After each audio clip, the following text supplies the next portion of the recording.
ayudar poniendo el texto de Mateo 26.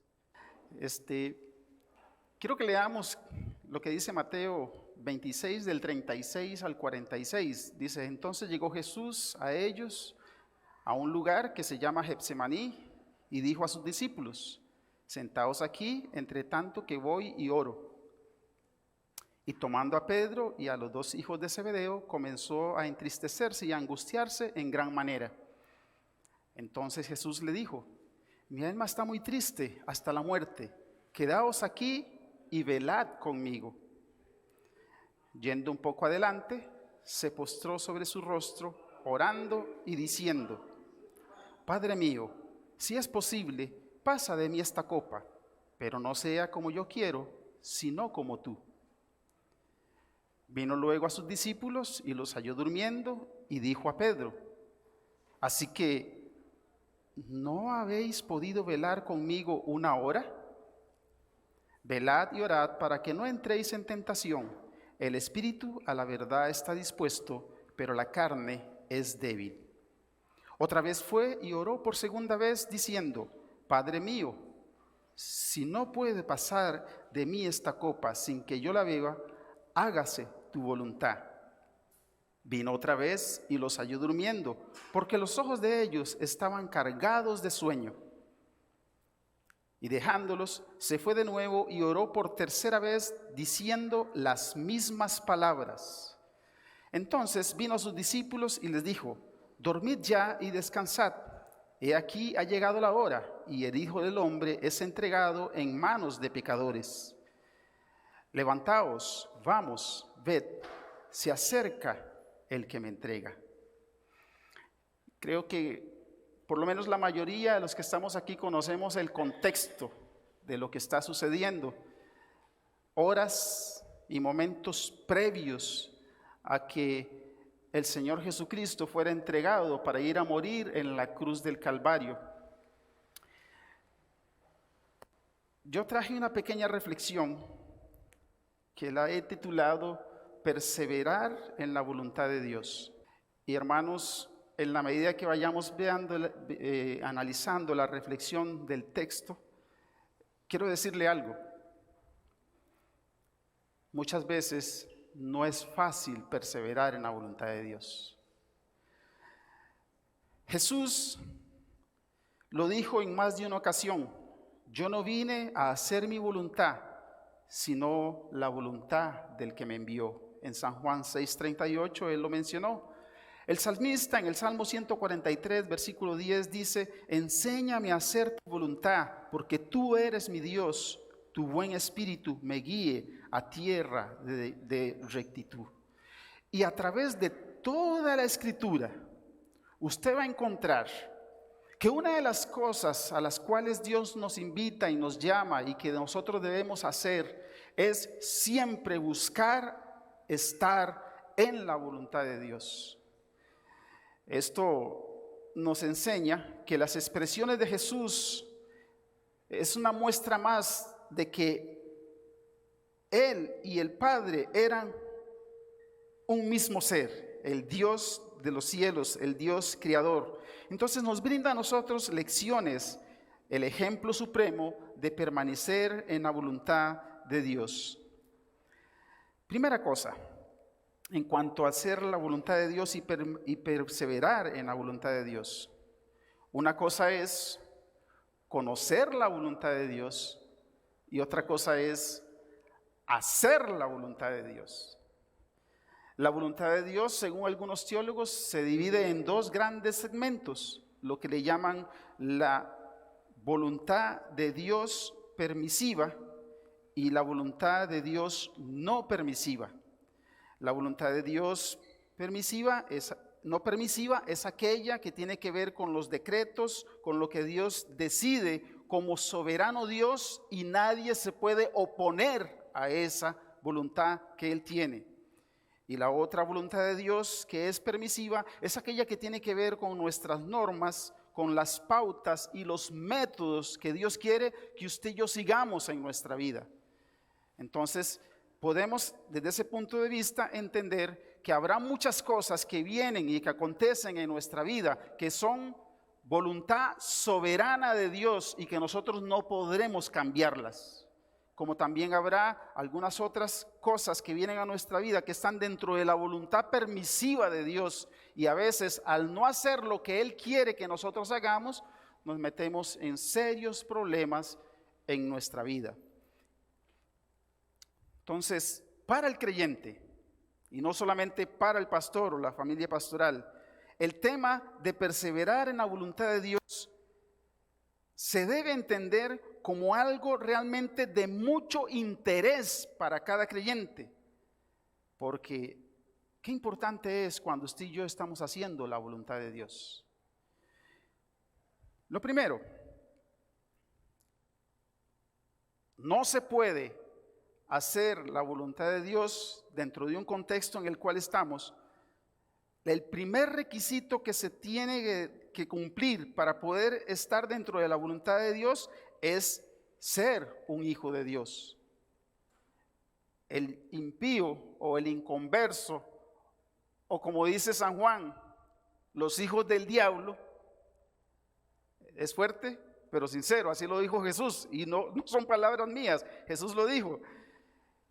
Difícilmente va a poder someterse a la voluntad de Dios, salvo que venga a los pies de Cristo y lo reciba como único y suficiente Salvador. Así que puede ser que usted y yo hayamos sido creados en una denominación y tengamos años de estar en una iglesia metidos, incluso hasta participando en la iglesia y tener un rol muy protagónico en la congregación. Pero si no has recibido a Cristo como único y suficiente Salvador, estás lejos de la voluntad de Dios. Pero los que ya hemos hecho una decisión por Cristo, debemos entender que el llamado que Dios hace para cada creyente es que nosotros permanezcamos y perseveremos en la voluntad de Dios. Es importante conocer la voluntad de Dios. Es una de las prioridades que usted y yo debemos de tener. Pero es más importante hacer la voluntad de Dios y no quedarse en conocer la voluntad de Dios nada más. Pregunto, ¿cuántas cosas hay en nuestra vida, en nuestra iglesia, en nuestra familia, que sabemos cuál es la voluntad de Dios, pero que lamentablemente no estamos haciendo la voluntad de Dios? De ahí que la importancia del título de la reflexión, perseverar en la voluntad de Dios. Hay algunos requisitos. Uno es, ya lo dije, tener a Dios en nuestro corazón. Otro requisito muy importante para poder perseverar en la voluntad de Dios, aparte de tener a Cristo en nuestro corazón, es tener un amplio y exhaustivo conocimiento de la palabra de Dios. Una niña que era creyente y se esforzaba por aprender de la voluntad de Dios, su maestra siempre hacía burla de ella. Y dentro de su burla, un día la maestra le dijo: ¿tú crees esa historia de Noé? Por supuesto, maestra, yo creo en la historia de Noé, es algo real. ¿Cómo me puedes garantizar tú eso? Bueno, está en la Escritura y yo leo y estudio la Escritura, y a través de la Escritura yo he aprendido no solamente la historia de Noé, sino muchas otras cosas más que Dios en su poder ha realizado. Pero, ¿y dónde está Noé ahora?, le dice la maestra. Pues, según la Biblia, Noé está con Dios. ¿Cómo puedes garantizarme eso? Pues en la Biblia yo lo aprendo. ¿Acaso tú le has podido preguntar a Noé? No. Pero cuando llegue al cielo, yo le voy a preguntar a Noé todas las cosas que él hizo y cómo las hizo. Entonces la maestra, queriendo hacer burla de la niña, le dice: ¿y si cuando llegas al cielo y Noé no está ahí? Pues entonces significaría que Noé está en otro lugar. Le pregunta a usted, por favor.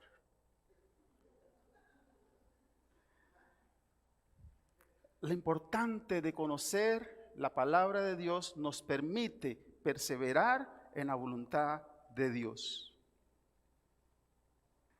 Pero qué importante es, mi hermano, que su pastor les brinda a ustedes excelentes enseñanzas, es un hombre de la palabra de Dios, pero también qué importante es que usted como creyente estudie, aprenda, conozca y practique la palabra de Dios.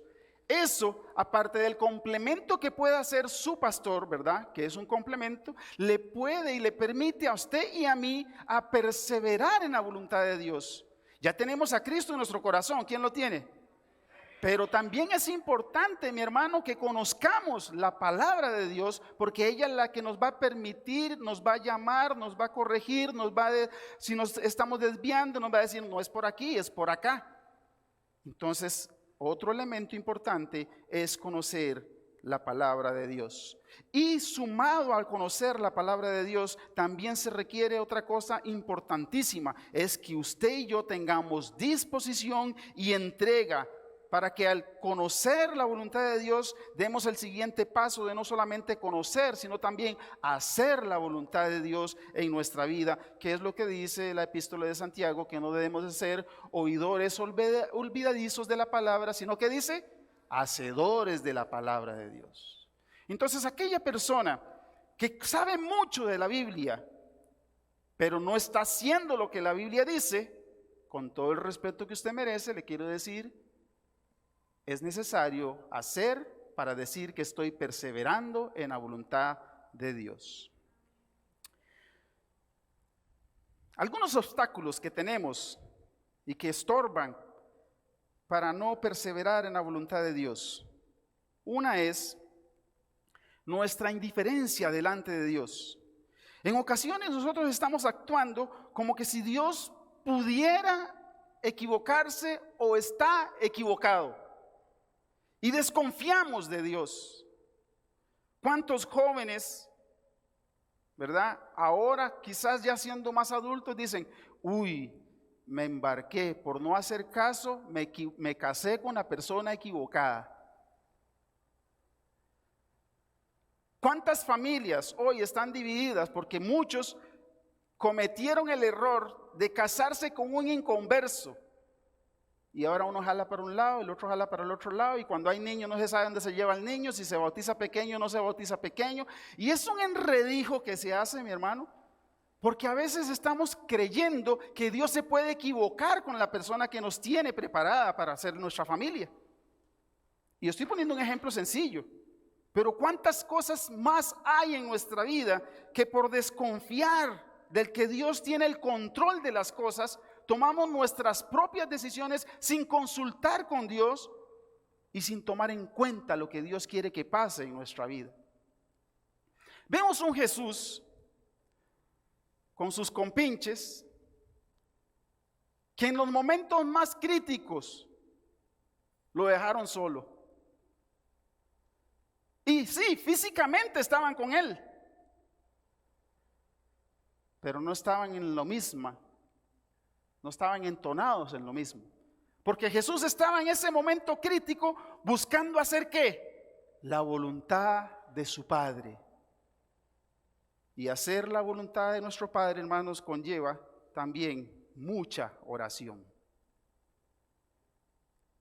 Entonces, no podemos seguir siendo indiferentes delante de Dios, desconfiando como que si Él se le está escapando las cosas de las manos. Dice Jeremías 29:11, yo sé los pensamientos que tengo acerca de vosotros, dice Jehová, pensamientos de paz y no de mal. ¿Usted cree eso? Entonces, comencemos a poner en práctica lo que la palabra del Señor nos enseña. Y quiero decirle, no siempre va a estar de acuerdo en lo que usted y yo queremos. ¿Qué vemos en Jesús? Padre, si es posible, voy a tropicalizarlo. Si es posible que yo no vaya a la cruz, ayúdame para evitar la cruz. Pero Padre, que no se haga lo que yo quiero, sino que lo que tú quieres. Wow. No debemos ser indiferentes. Dios nunca, nunca, nunca se ha equivocado. Nunca. Y nunca se va a equivocar. Aprendamos, si estamos dando profesión de fe en un Dios que controla el universo, a confiar en ese Dios, aunque veamos el camino más oscuro. Dios está ahí y tiene control sobre todas las cosas. Nuestra terquedad es otro obstáculo. ¿Cuántas veces yo como pastor he querido ser como Jonás? ¿Cuántas veces usted, aunque no sea pastor, ha querido ser como Jonás? ¿Jonás sabía lo que tenía que hacer o no sabía? Claro que lo sabía, pero fue un terco, igual que usted, igual que mí en algunas ocasiones. Pues la terquedad es un obstáculo que a veces nos cuesta superar, hermanos. Nosotros tenemos que atender que la terquedad no nos va a llevar a ningún lado. Tenemos que aprender a consultar con Dios, que no se nos olvide que nosotros no somos autosuficientes para nada. La terquedad logra su objetivo cuando se trata de la voluntad permisiva de Dios, mas no así cuando se trata de la voluntad soberana de Dios, que es lo que vemos en el caso de Jonás. Dios tenía un plan determinado con Nínive y era una voluntad soberana que nadie podía distorsionar, aún ni el mismo Jonás. Por eso vemos que Jonás le dijo que coja a la izquierda, cogió a la derecha. Pudo haber tenido un viaje placentero. Entonces, en camello o en ballena, pero vas a ir a Nínive, Jonás. Quieras o no quieras que ese pueblo se arrepienta, yo voy a lograr que Nínive se arrepienta, Jonás. Porque las cosas no dependen de usted, Jonás. Soy yo el que tengo el control de las cosas, Jonás. No seas terco, vas a ir y ese pueblo se va a arrepentir. ¿Me voy a entender, hermano? Nuestra terquedad es uno de los grandes obstáculos que a veces afectan para que usted y yo permanezcamos en la voluntad de Dios y podamos perseverar en la voluntad de Dios. Me dijeron que es 30 minutos. Otro gran obstáculo es la influencia de otras personas. ¿Recuerdan cuando Jesús estaba hablando y llega Pedrito, verdad? Haciéndole una terapia. Jesús le dijo que era necesario que él padeciera, que él iba a morir. ¿Recuerdan, hermanos? ¿Y qué le dice Pedro? No, Señor, que tal cosa no te acontezca. Tanto así, Pedro estaba tan ceñido en ese asunto que cuando llegaron a agarrar, lo que hizo, agarró la espada y empezó a defender al maestro. Según él, estaba haciendo un favor a Jesús, cuando realmente no le estaba haciendo un favor a Jesús. ¿Cuántas personas nos hablan al oído en nuestro caminar cristiano? Puede ser hasta su misma pareja, como la mujer de Job, o al revés, puede ser que sea el hombre, ¿verdad? No tengo nada contra el género.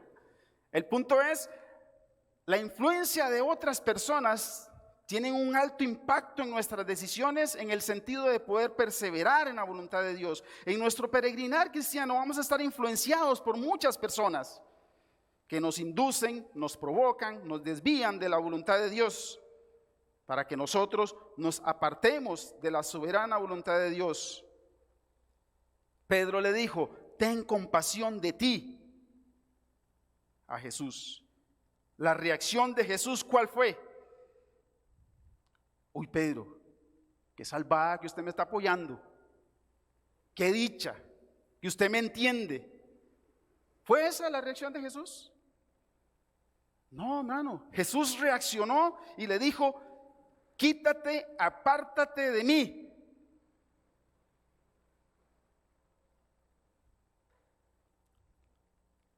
Quizás haya alguien que usted necesite decirle eso.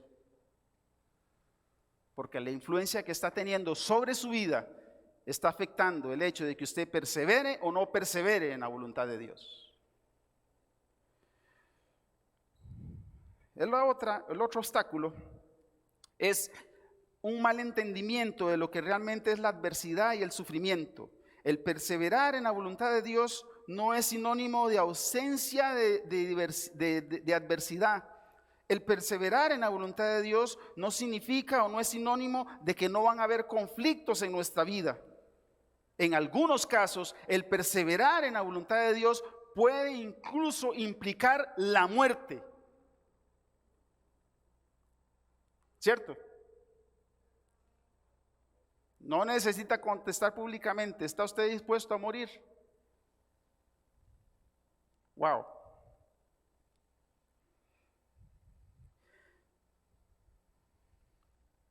Casi terminando, quiero decirle que perseverar en la voluntad de Dios debe ser una prioridad en su vida. Perseverar en la voluntad de Dios debe ser una prioridad en su vida. Muchos creyentes viven enfermos y debilitados. Hay un pastor que lo dice de una manera muy fuerte, ¿verdad? Les llama que hoy día las iglesias están atestadas de muchos walking dead.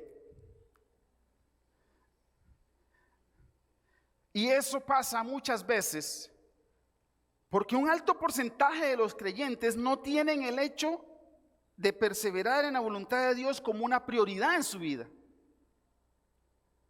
Invertimos mucho tiempo en buscar cómo ganar dinero.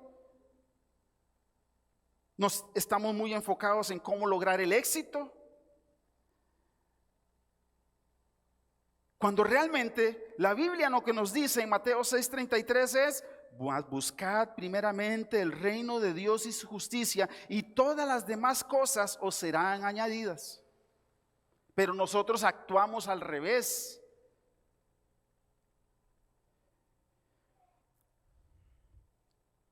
¿Sabía usted que hay mucho creyente que no toma muy en serio el tema de saber si está haciendo o no haciendo lo que Dios quiere que se haga?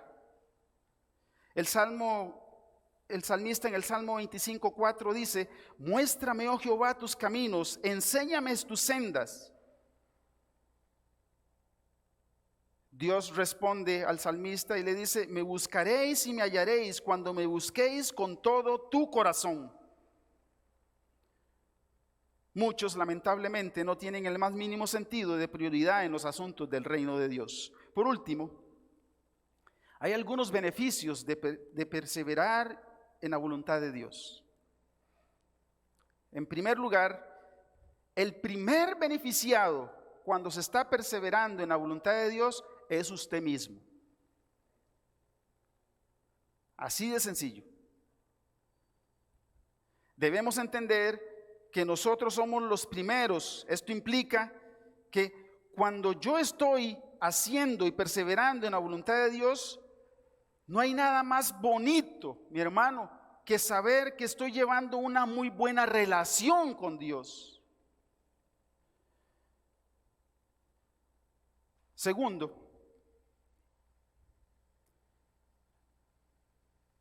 nadie dice que es fácil perseverar en la voluntad de Dios. Y el que dice eso, tendríamos que decirle: estudie bien la Biblia. Es un camino arduo. Ese camino de perseverar en la voluntad de Dios a veces implica estar solo. Jesús fue abandonado por los amigos más cercanos, pero prefirió él perseverar en la voluntad del Padre que congraciarse con sus amigos más cercanos.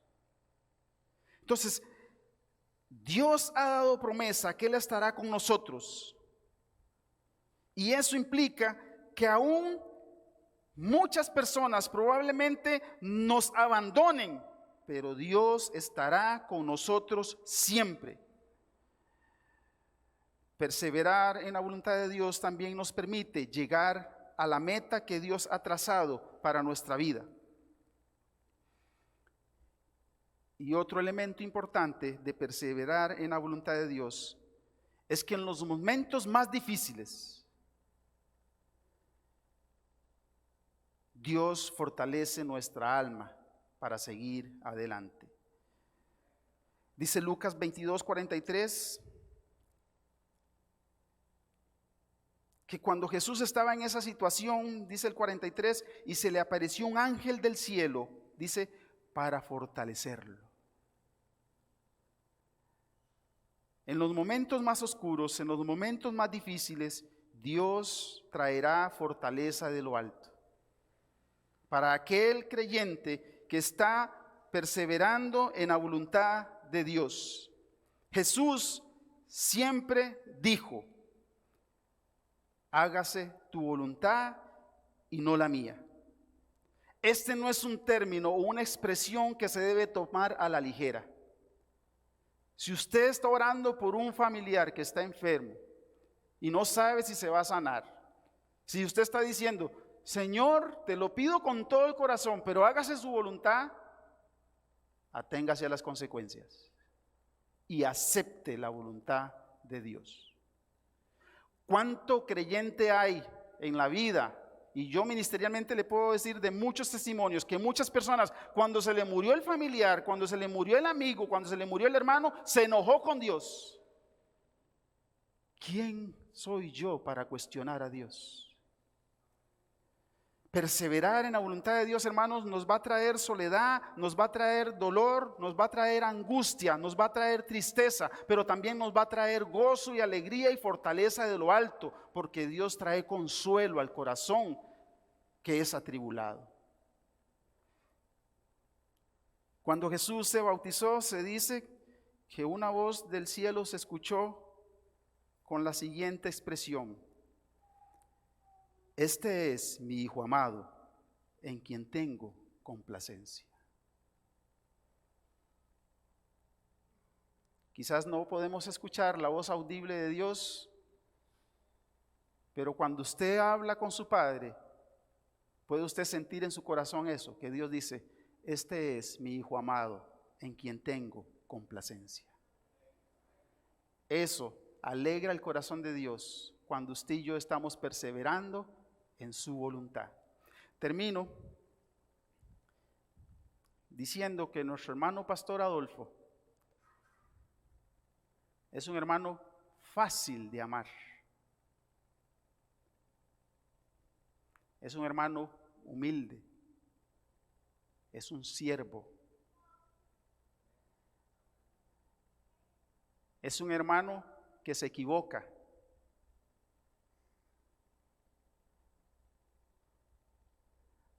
Comete tantos errores como usted y como yo.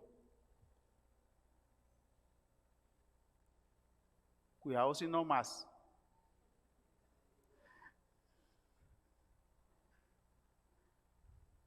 Pero eso no significa que no es el siervo que Dios ha traído para esta iglesia. Pero eso no significa tampoco que vamos a dejar de amarlo y vamos a abandonarlo en nuestras oraciones.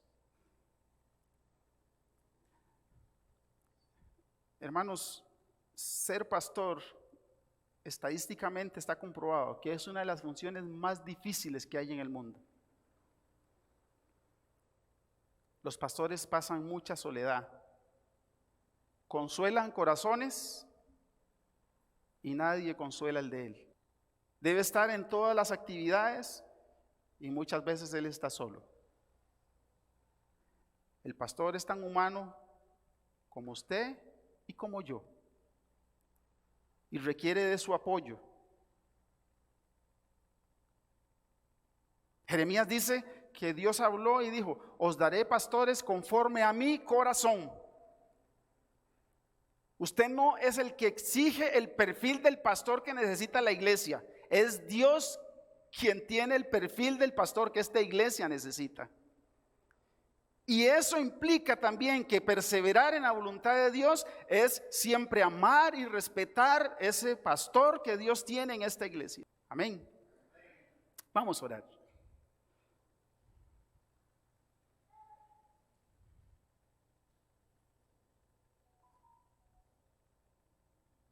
Cerremos nuestros ojos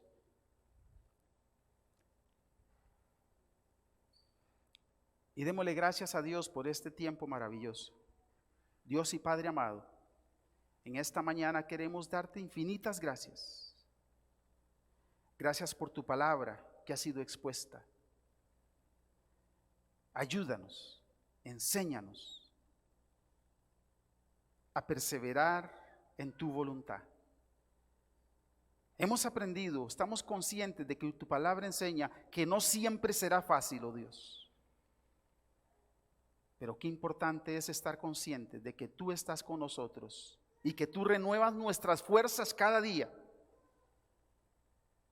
Y que entendamos, los que somos tus hijos, oh Dios, que el lugar más seguro en el cual podemos estar es estar en el centro de tu voluntad, oh Dios.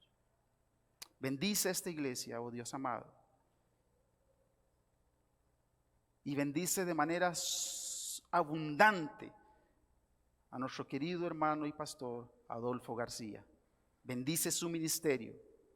Dale sabiduría, dale discernimiento. Respáldalo, Señor, como siempre lo has hecho durante todos estos años. Te damos gracias y oramos en el nombre de Jesús. Amén y amén.